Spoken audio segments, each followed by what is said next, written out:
Assalamualaikum warahmatullahi wabarakatuh. Halo kawan-kawan semua, apa kabar kalian ini? Semoga kita semua dalam keadaan yang baik-baik saja. Langsung lompat ke menit kedua kawan-kawan jika pengantar saya kelamaan. Bertemu lagi nih dengan saya Nara di channel Ewako 13. Semoga hari ini kita lebih baik dari hari kemarin. Sebelum lanjut, saya ucapkan terima kasih banyak kepada kawan-kawan semua yang sudah singgah dan menonton video saya hingga akhir. Tak lupa pula saya ucapkan maaf jika tidak menarik. Silakan kawan-kawan kritik dan juga dislike jika memang tidak suka. Baiklah kawan-kawan, waktunya kita lanjut ke ceritanya.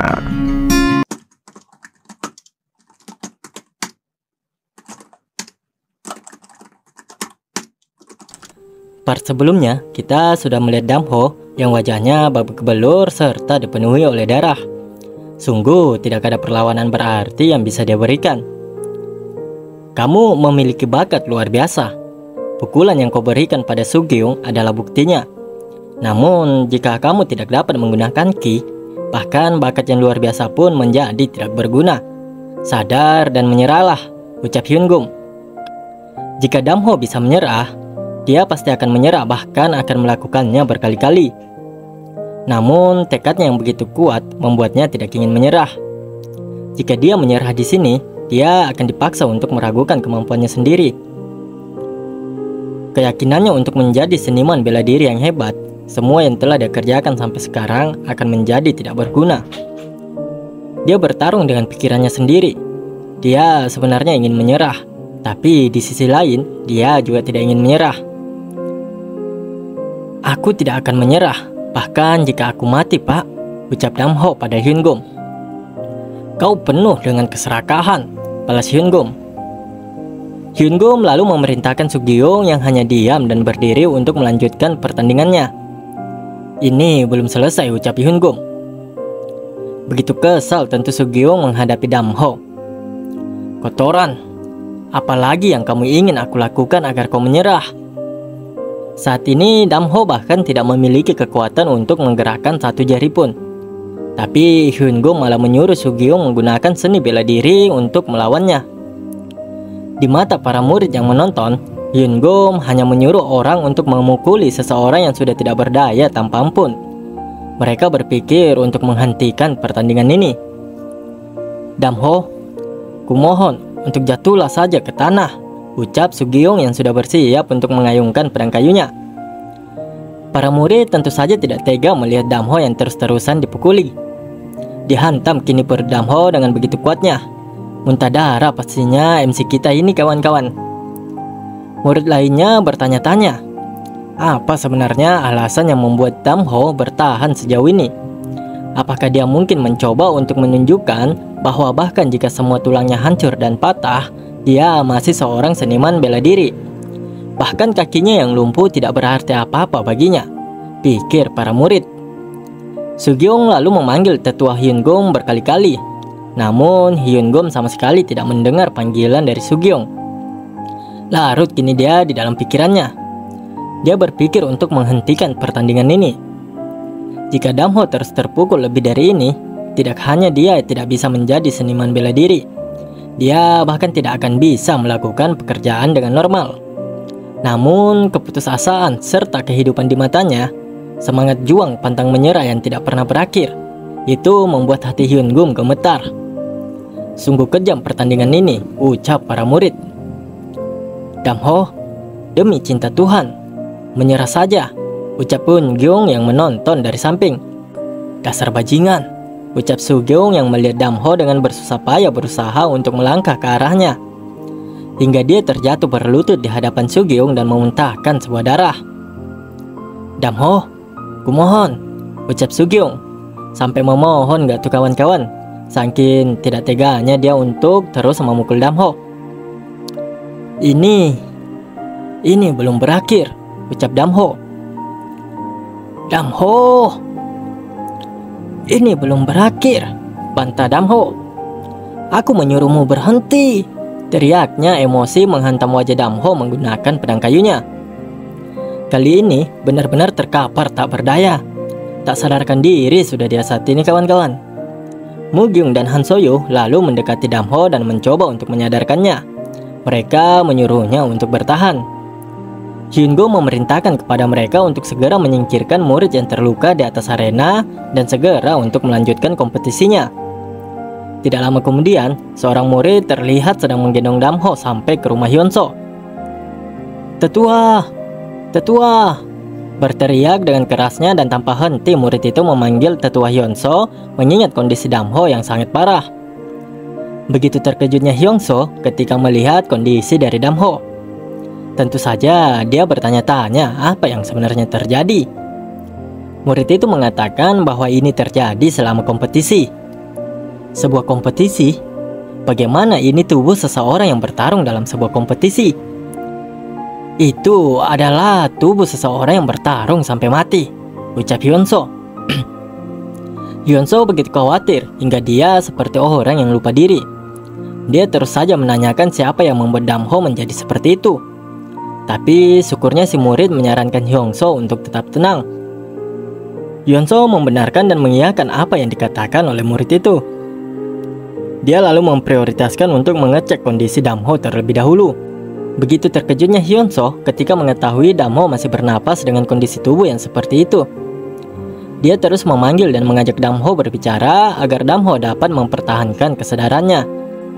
Hyun-so lalu mengambil sebuah pil dan memasukkannya ke mulut Damho. "Damho, tidak peduli apa yang terjadi, aku akan memastikan untuk menyelamatkanmu," ucap Hyun-so. Dia terus mengoceh karena begitu khawatir. "Kemana kamu pergi? Kemana kau berencana meninggalkan mastermu?" ucap Hyun-so. Sambil memijat kaki Damho, Hyun-so bertanya kembali siapa yang melakukan ini terhadap muridnya. Tergambar jelas rasa sakit yang begitu dahsyat dari ekspresi Damho.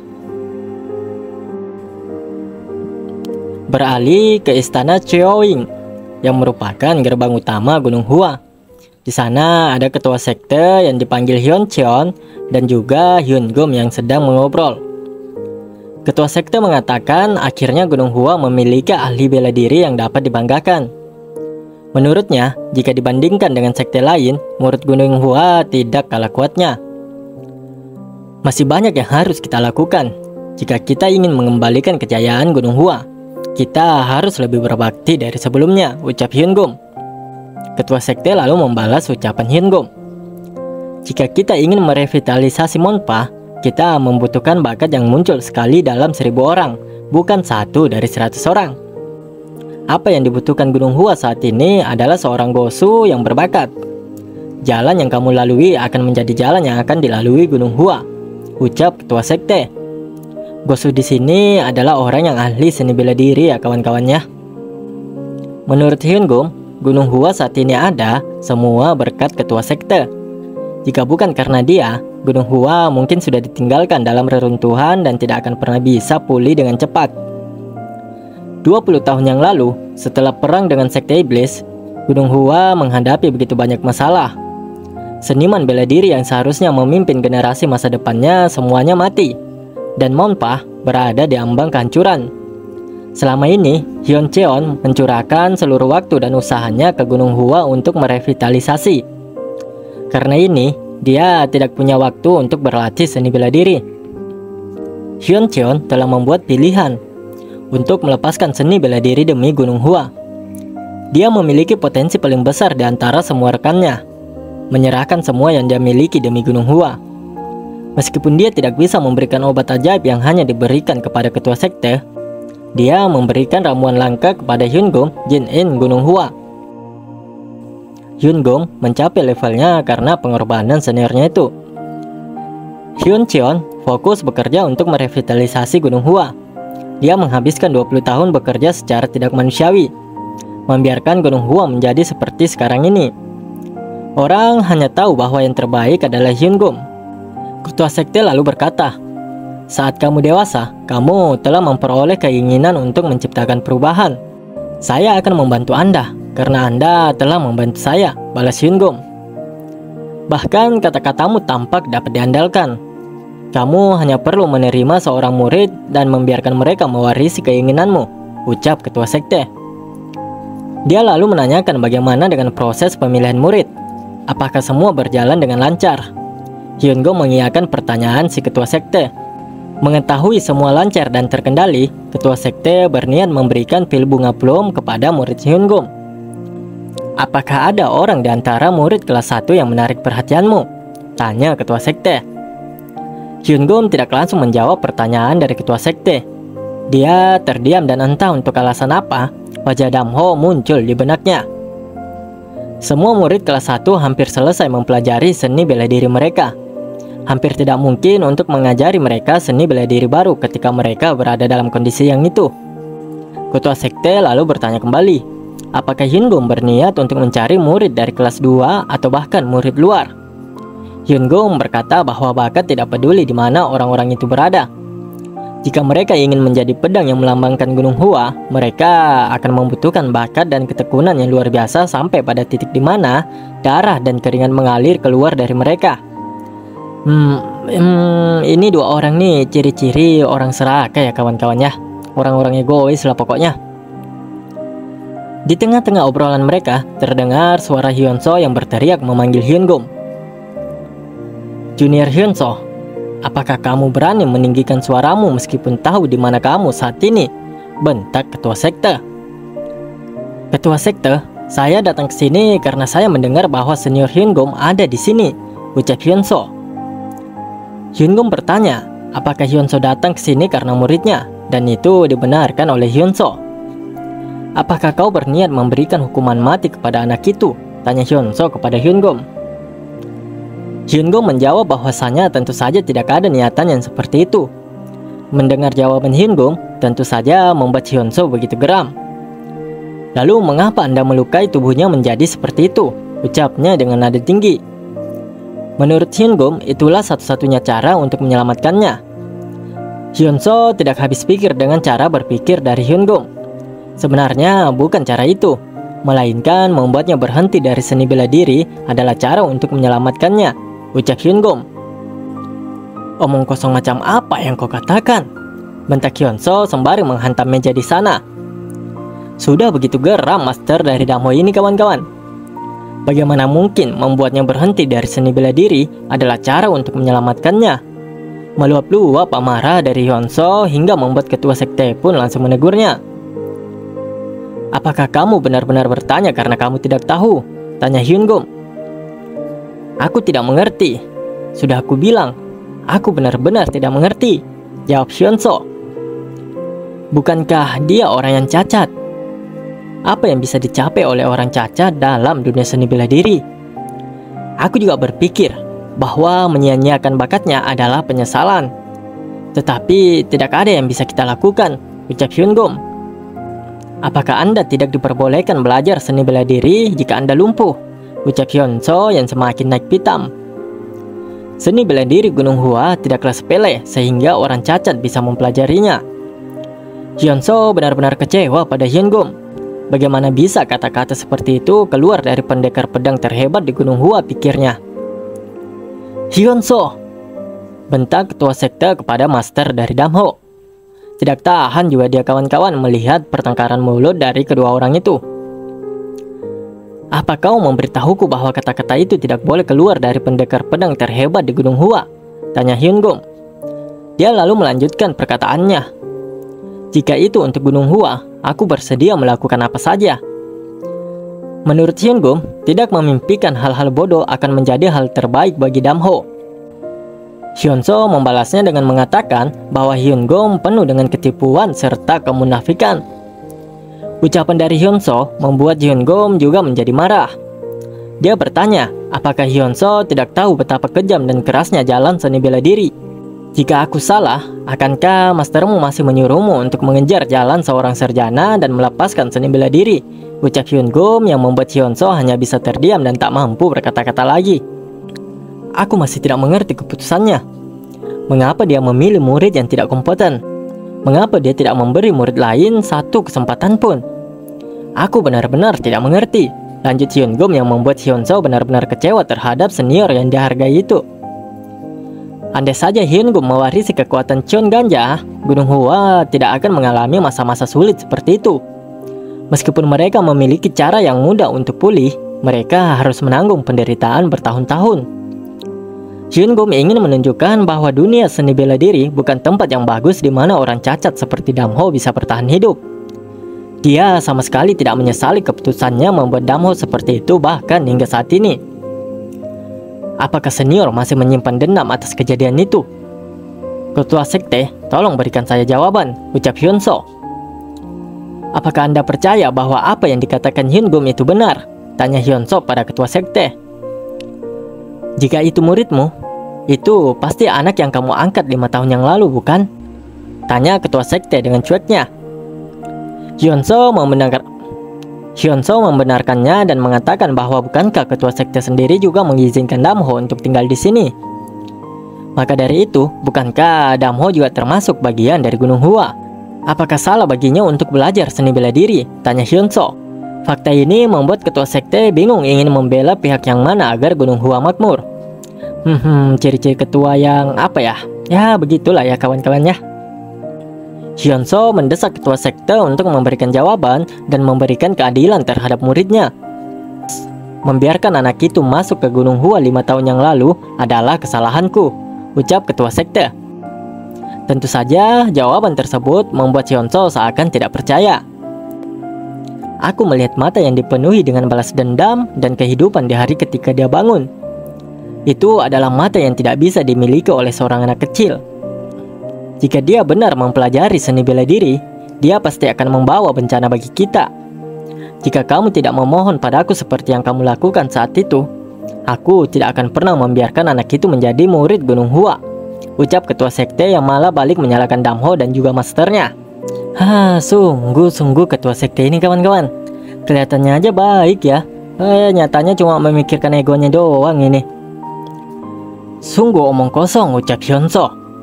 Dia benar-benar tidak percaya senior serta ketua sekte bisa mengatakan hal demikian. Kamu menjaga muridmu seharusnya tidak masalah, tapi mengajari seni bela diri akan menjadi pilihan yang buruk, lanjut ketua sekte. Hyunso lalu pergi meninggalkan tempat tersebut.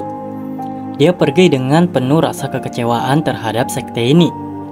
Hyunso bertekad untuk membuat Damho menjadi lebih kuat lagi. Tunggu dan lihat saja. Dia berniat membuat Damho menunjukkan kepada keduanya bahwa kedua orang itu telah salah mengutarakan pendapat seperti itu. Menurut Hyunso, Damho tidak akan pernah menyerah seperti ini. Oleh karena itu, dia juga tidak akan pernah menyerah terhadap Damho. Damho, seperti yang dinyatakan sebelumnya, kondisinya dalam keadaan yang sangat parah. Tubuhnya terluka sampai pada titik di mana jika dia tidak melatih tubuhnya sebelumnya, bahkan tidak mungkin untuk berjalan lagi. Hyunso berpikir apakah mereka mencoba melakukan itu dengan sengaja, agar Damho tidak memiliki pilihan selain menyerah pada seni bela diri. Sungguh sangat kejam pikirnya. Damho akan membutuhkan setidaknya 3 tahun rehabilitasi untuk menyembuhkan luka-lukanya. Sekarang akan menjadi waktu terbaik bagi Damho untuk mempelajari seni bela diri. Dalam 3 tahun, struktur muskuloskeletalnya akan berhenti tumbuh, dan itu tidak memungkinkan dia untuk mencapai potensi penuhnya. Apa yang dilakukan terhadap Damho sama seperti menghukumnya seumur hidup agar dia tidak bisa belajar seni bela diri. Namun, hal-hal itu tidak akan berjalan seperti yang diinginkan oleh mereka, karena Hyunso pasti melakukan yang terbaik untuk Damho. Untungnya Damho tidak menerima luka dalam yang begitu parah. Teknik kultivasi surgawi melindungi sistem peredaran darahnya. Jika tidak, dia akan tetap koma, tidak bisa bergerak selama sisa hidupnya. Hyunso berharap Damho dapat bertahan dan menunggu sebentar lagi, karena dia akan membuatnya menjadi hebat. Hyunso adalah Jin-in yang hidup sebagai seorang sarjana sepanjang hidupnya. Keahlian bela dirinya lebih buruk daripada orang biasa. Jika bukan karena Damho, dia tidak akan pernah pergi ke Gunung Samgong. Gunung Samgong adalah tempat di mana terdapat jenis herbal serta tumbuh-tumbuhan yang memiliki khasiat hebat. Namun, karena gunung tersebut sangat berbahaya, tidak ada orang yang berniat untuk mendakinya. Aku telah mempelajari banyak cara untuk menenangkan hatimu, tetapi ketika menghadapi bahaya, semuanya menjadi tidak berguna. Betapa bodohnya diriku, ucap Hyunso yang sebenarnya juga tidak percaya dia akan melakukan sesuatu sejauh ini demi Damho. Tidak peduli betapa takutnya dia terus melanjutkan perjalanannya. Semua ini dia lakukan demi Damho. Keesokan harinya, terlihat Hyunso yang sedang merebus sesuatu. Setidaknya dengan itu Damho pasti mendapatkan energi dengan cepat.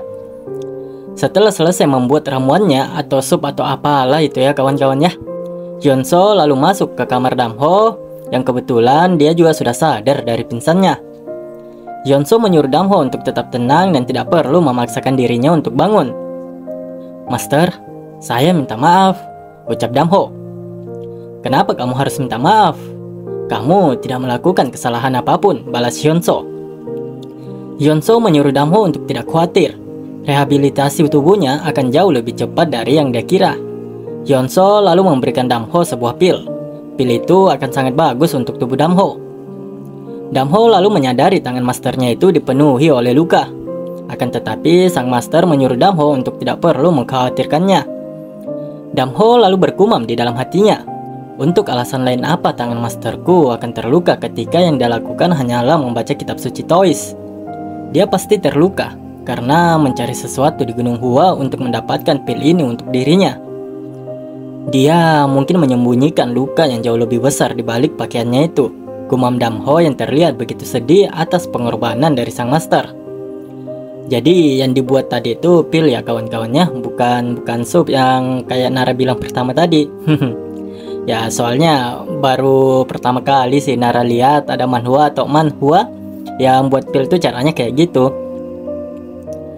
Hyunso menyuruh Damho untuk mengambil pil itu dan menelannya. Tentu saja Damho tidak menolak dan mengambil pil tersebut. Dia lalu memakan pil tersebut. Hyunso menyuruh Damho untuk berkonsentrasi dan gunakan teknik kultivasi surgawi untuk menyebarkan efek pil ke seluruh tubuhnya. Terlihat Damho saat ini yang sedang memulihkan kondisinya dan juga melatih ki-nya. Obat yang Damho makan adalah dari pendakian masternya di Gunung Samgong. Dia mengambil tanaman obat yang berharga di bagian atas dan membuatnya menjadi pil kultivasi yang disebut Unyangdan. Pil kultivasi yang hanya diketahui oleh para penerus. Itu adalah pil yang sangat sedikit orang yang mengetahui bahkan namanya. Itu tidak meningkatkan energi internal sama seperti pil bunga plum. Tetapi jika meminumnya secara teratur, itu meningkatkan kekuatan internal pada kecepatan yang konstan dan memperkuat sistem muskuloskeletal seseorang. Jika teknik kultivasi surgawi adalah besi tempah, maka ini adalah kayu bakar kering di dalamnya. Karena kayu bakar yang sudah kering, tempat itu pasti akan terbakar panas dengan baik, gumam Hyunso. Karena Hyunso adalah seorang penerus, dia juga telah menghafal begitu banyak buku seni bela diri. Jika hanya membandingkan pengetahuan bela dirinya dengan ahli bela diri rata-rata, perbedaannya sungguh menggelikan. Damho mengikuti instruksi dari masternya, meminum pil itu dan meminumnya lagi setiap pagi. Menggunakan teknik kultivasi surgawi, hari-hari terasa seperti instan baginya. 1 bulan kemudian, Damho bisa mengerahkan kekuatannya. Kondisi tubuhnya pun sudah pulih sepenuhnya. Terlihat pula Hyunso yang masih tetap membuatkan pil untuk Damho. "Sekarang, aku akan membantumu menemukan seni bela diri yang sesuai dengan tubuhmu." Seni bela diri yang saat ini ada di Gunung Hua tidak tepat untuk Damho. Oleh karena itu, mereka harus menciptakan seni bela diri sendiri yang cocok digunakan oleh Damho. Menurut Hyunso, hal pertama dan yang paling utama adalah mereka harus membuat gerak kaki yang sesuai dengan kaki Damho yang lumpuh. Hyunso lalu menjelaskan dan memberikan contoh seni bela diri seperti apa yang cocok untuk Damho. "Dengan kakimu, tidak mungkin bagimu untuk mempelajari sesuatu yang rumit. Karena itu hanya akan menjadi halangan bagimu. Gerak kaki yang memungkinkan jumlah kekuatan yang sama dan sesuai dengan seni bela dirimu. Berpura-puralah bebatuan ini adalah tembok," jelas Hyunso pada Damho dengan menggunakan batu sebagai perumpamaan. Tentu saja Damho tidak begitu mengerti dengan apa yang dimaksud oleh masternya. Tembok itu adalah musuhmu, seniman bela diri yang telah menyempurnakan gaya mereka dan sekokoh tembok kastil. "Bagaimana kamu mengalahkan orang seperti ini?" lanjut Hyunso. "Saya harus menghancurkan mereka dengan kekuatan. Itulah satu-satunya metode yang bisa saya gunakan," jawab Damho. Sang master mengatakan bahwa jawaban Damho itu salah. Dia lalu mempersiapkan sebuah batang kecil di sana dan memberikan penjelasan yang lebih rinci. Jawabannya adalah kecepatan, ucap Hyunso. Sembari melestek atau mengetek atau mendorong lah, atau apakah bahasanya di daerah kawan-kawan semua ya. Dia melestek batang kayu itu hingga memiliki kecepatan yang tinggi. Jika kecepatanmu tinggi, maka kekuatan menjadi tidak berguna. Ibarat pendobrak yang digunakan untuk merobohkan tembok kastil. Tumpuan kakimu harus seperti pendobrak ini. Seperti itu, kamu harus bergerak dengan kecepatan yang menakutkan dan memusatkan semua kekuatanmu dalam satu titik. Itulah jenis tumpuan kaki yang harus kamu dan aku buat. Ini artinya menekan perubahan menggunakan kesederhanaan, ucap Hyunso. Hyunso lalu menamai gerak kaki tersebut dengan nama langkah-langkah menyerang. Langkah menyerang tidak membutuhkan gerakan mencolok. Damho hanya harus menjadi seperti pilar dan memiliki kekuatan yang luar biasa. Yah, itulah langkah-langkah menyerang yang akan dipelajari oleh Damho.